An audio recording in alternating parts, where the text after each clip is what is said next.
విద్యారంగం విషయంలో ఒక ఇంట్రెస్టింగ్ మాట మా మాజీ విద్యాశాఖ మంత్రి శ్రీమతి సబితా ఇంద్రారెడ్డి గారు కూడా ఇక్కడ ఉన్నారు. విద్యారంగంలో ఒక సమూలమైన సంస్కరణ తీసుకొచ్చే ప్రయత్నం చేసినాం. వివిధ శాఖల సమాహారంగా ఉంటుంది విద్యారంగం. ఎస్సీ వెల్ఫేర్ ఉంటుంది, బీసీ వెల్ఫేర్ ఉంటుంది, మైనారిటీ వెల్ఫేర్ ఉంటుంది, ఎస్టీ వెల్ఫేర్ ఉంటుంది. ఆ వెల్ఫేర్ నుంచి కూడా వచ్చిన సంక్షేమ పాఠశాలలు కూడా విద్యలో నిక్షిప్తమై ఉంటాయి. అందుకే 1022 గురుకులాలు, అదేవిధంగా 1005 రెసిడెన్షియల్ జూనియర్ కాలేజీలు, 85 గురుకుల డిగ్రీ కాలేజీలు, అదేవిధంగా మన ఊరు మన బడి పేరుతో ఒక బృహత్తరమైన కార్యక్రమం కేసీఆర్ గారి నాయకత్వంలో, సబితా ఇంద్రారెడ్డి గారి నేతృత్వంలో 7,300 కోట్ల రూపాయలతో మొదలుపెట్టినాం. పూర్తి చేయండి, పూర్తి చేసి కితాబులు మీరే అందుకోండి, మాకు అభ్యంతరం లేదు.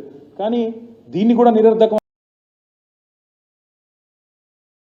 మేము దిగిపోయే నాటికి రాష్ట్రంలో ఉన్న మెడికల్ కాలేజీలు మొత్తం, అంటే మీరు గాంధీ మీరు పెట్టలేదు, ఉస్మానియా మీరు కట్టలేదు, మీరు కాకతీయ కూడా నిజానికి ప్రైవేట్ మెడికల్ కాలేజ్గా ప్రారంభమైంది, తర్వాత గవర్నమెంట్ టేక్ ఓవర్ చేసింది. మీరు 60 ఏళ్లలో పెట్టింది 2 ప్రభుత్వ మెడికల్ కాలేజీలు.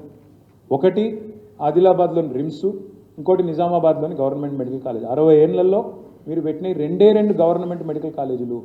మేము పెట్టినవి 2014 తర్వాత 21 మెడికల్ కాలేజీలు. మేము పెట్టినవి 2014 తర్వాత 21 కాలేజీలు, మరొక 8 మంజూరైన.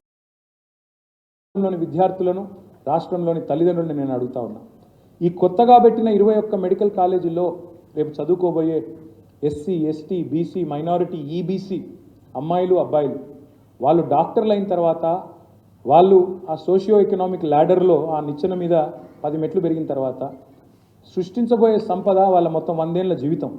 దాన్ని ఏ కొలమానంతో కొలుస్తారు?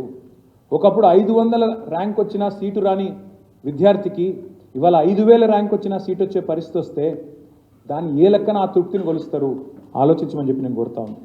అదేవిధంగా ఇంకా చాలా కొత్త విశ్వవిద్యాలయాలు మా మాజీ మంత్రి గారి నేతృత్వంలో, కేసీఆర్ గారి నాయకత్వంలో కొత్తగా అటవీ విశ్వవిద్యాలయం ఏర్పాటు చేసుకున్నాం, మహిళా విశ్వవిద్యాలయం ఏర్పాటు చేసుకున్నాం. ముందుకు తీసుకొని పోండి, సమర్థవంతంగా నడపండి అని వారిని కోరుతా ఉన్నాం.